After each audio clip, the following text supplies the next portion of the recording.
At long last, these have been in the CGC for about 8 months now. We've been waiting for these forever. Yeah. So, what do we got here, Surfer? We have Elizabeth Olsen signed comics, a very important Wanda comics. So this is, I was trying to get these ones ready for when Multiverse of Madness came out, because these first two tie directly into the storyline of Multiverse of Madness. Tell us about them. Okay, right here we have the Darkhold. So obviously, if you've seen Multiverse of Madness, that plays a very big part in it. And Agents of S.H.I.E.L.D. and multiple Marvel things have actually referenced the Darkhold. Now, another very important character in here is Bova. Now, Bova is a cow, but was created by the High Evolutionary. Now, the High Evolutionary... hearing more about? Oh, yeah. Very, very important when it comes to Adam Warlock, the High Evolutionary. But we'll talk about that later. For right now, we need to talk about the fact that High Evolutionary is in here, great, but Bova also explains the backstory of Wanda and Quicksilver. The backstory as in the comics, which Yeah. is different than the MCU. Okay. In the MCU, they have Wanda and Pietro as Sokovian and all that, and then they were given their powers through experimentation. Wanda and Pietro Maximoff, twins, orphaned at 10 when a shell collapsed their apartment building.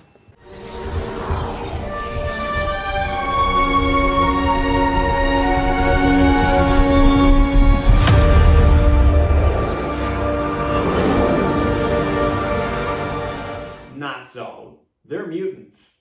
I hope they bring that in somehow. Yeah. But they're also the children of Magneto in the comics. So tell us how this all plays out. Magneto was married to a woman called Magda. Now, when Magda was pregnant with Wanda and Pietro, she came to the High Evolutionary Citadel, where she was met with Bova, the weird-ass cow. Now, she took care after she gave birth and died in the birth giving. Weird-ass cow midwife. Yeah. And then Bova raised Wanda and Quicksilver. A cow. All I can think of is how she would give them milk. Oh, God. Shut up. Breastfeed, That's she's not like going goes in. on her side. Yeah, really. 2 hours later. So this second one has direct tie-ins to the Multiverse of Madness movie. It also happens to be one of my favorite covers of all time. John Byrne, love his art. I learned how to draw by copying his stuff so many times.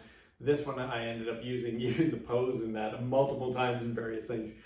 But both of these you'll see covers by John Byrne, inks by Terry Austin.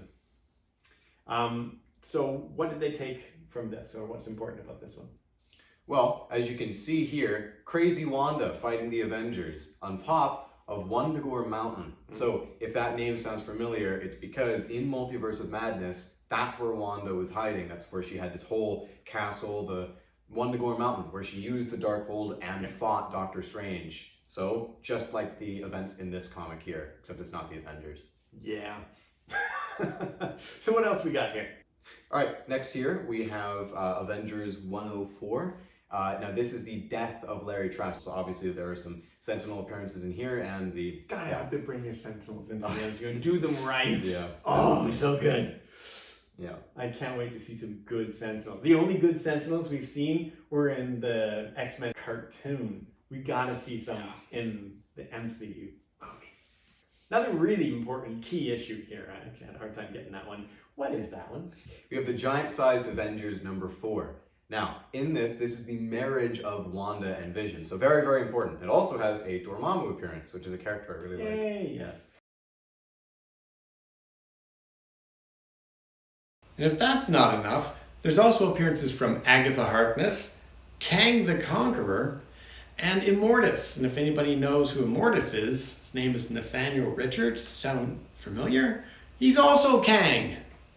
And guess who marries them? Yeah, Immortus. So Scarlet Witch and Vision were married. And then the very last one, it's only one of our few modern ones that we are selling. Yep. This is, it is a variant cover in which it has the Vision and Wanda. It's the Stormbreaker variant. And the reason we got it was because we knew we were getting Elizabeth Olsen to sign some comics. I thought that was going to be a beautiful one to have a signature on. That's one you want to kind of display.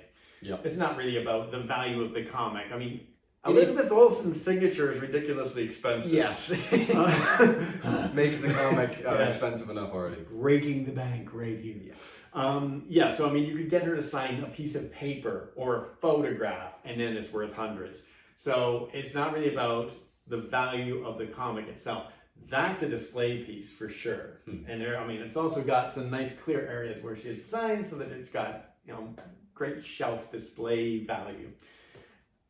I'm so tempted to keep this one myself. Put it right beside my Croy or Micronauts one. So Elizabeth Olsen, we love her, don't we? Yeah. She's hot Yes, she is. You're getting bleeped out. as Well, partially. Because, you know, you're right. Okay.